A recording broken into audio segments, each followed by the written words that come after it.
नमस्कार दोस्तों, राधे राधे। स्वागत है आपका मेरे इस चैनल माँ धर्म गंगा में।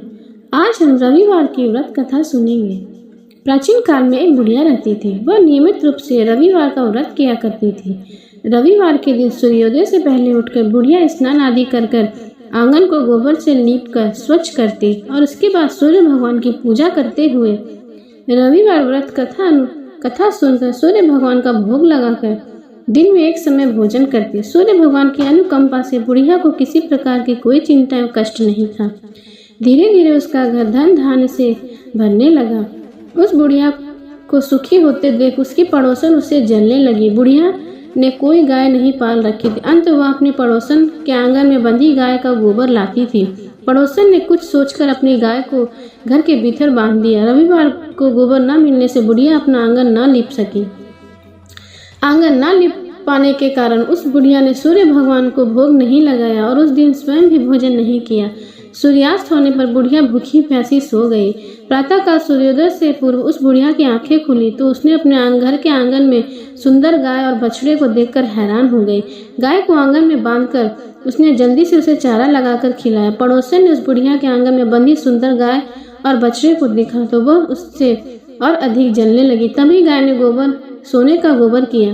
गोबर को देखते ही पड़ोसन की आंखें फट गई। पड़ोसन ने उस बुढ़िया को आसपास ना पाकर तुरंत उस गोबर को उठाया और अपने घर ले गई तथा अपनी गाय का गोबर वहां रखा। सोने के गोबर से पड़ोसन कुछ ही दिनों में धनवान हो गई। गाय प्रतिदिन सूर्योदय से पूर्व सोने का गोबर किया करती थी और उस बुढ़िया के उठने से पहले पड़ोसन उस गोबर को उठाकर ले जाती थी। बहुत दिनों तक बुढ़िया को सोने के गोबर के बारे में कुछ नहीं पता चला। बुढ़िया पहले की तरह हर रविवार को भगवान सूर्योदय का व्रत करती रही और कथा सुनती रही। लेकिन सूर्य भगवान को जब पड़ोसन की चालाकी का पता चला तो उन्होंने तेज आंधी चलाई। आंधी का प्रकोप देखकर बुढ़िया ने गाय को घर के भीतर बांध दिया। सुबह उठकर बुढ़िया ने सोने का गोबर देखा तो उसे बहुत आश्चर्य हुआ। उस दिन के बाद से बुढ़िया गाय को घर के भीतर ही बांधने लगी। सोने के गोबर से बुढ़िया कुछ ही दिनों में बहुत धनी हो गई।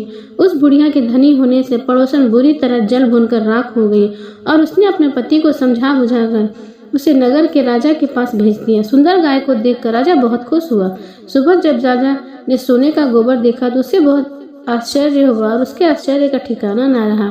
उधर सूर्य भगवान को भूखी प्यासी बुढ़िया को इस तरह प्रार्थना करते देख उस पर बहुत करुणा आई। उसी रात सूर्य भगवान ने राजा को स्वप्न में कहा, राजन, बुढ़िया की गाय व बछड़ा तुरंत लौटा दो, नहीं तो मैं तुम पर विपत्तियों का पहाड़ तोड़ दूंगा, तुम्हारा महल नष्ट कर दूंगा। सूर्य भगवान के स्वप्न से बुरी तरह भयभीत राजा ने प्रातः उठते ही गाय और बछड़ा बुढ़िया को लौटा दिया। राजा ने बहुत सा धन देकर बुढ़िया को अपनी गलती के लिए क्षमा मांगी। राजा ने पड़ोसन और उसके पति को अपनी इस दुष्टता के लिए दंड दिया। फिर राजा ने पूरे राज्य में घोषणा कराई कि किसी भी स्त्री पुरुष रविवार का व्रत करे। रविवार का व्रत करने से सभी लोगों के घर में धन धान से भर गए। राजा और चारों ओर खुशहाली छा गई। स्त्री पुरुष सुखी जीवन यापन करने लगे तथा सभी लोगों के शारीरिक कष्ट दूर हो गए और इस लोक को भोग कर सारे लोग स्वर्ग को प्राप्त हुए। बोलो सूर्योदय भगवान की जय।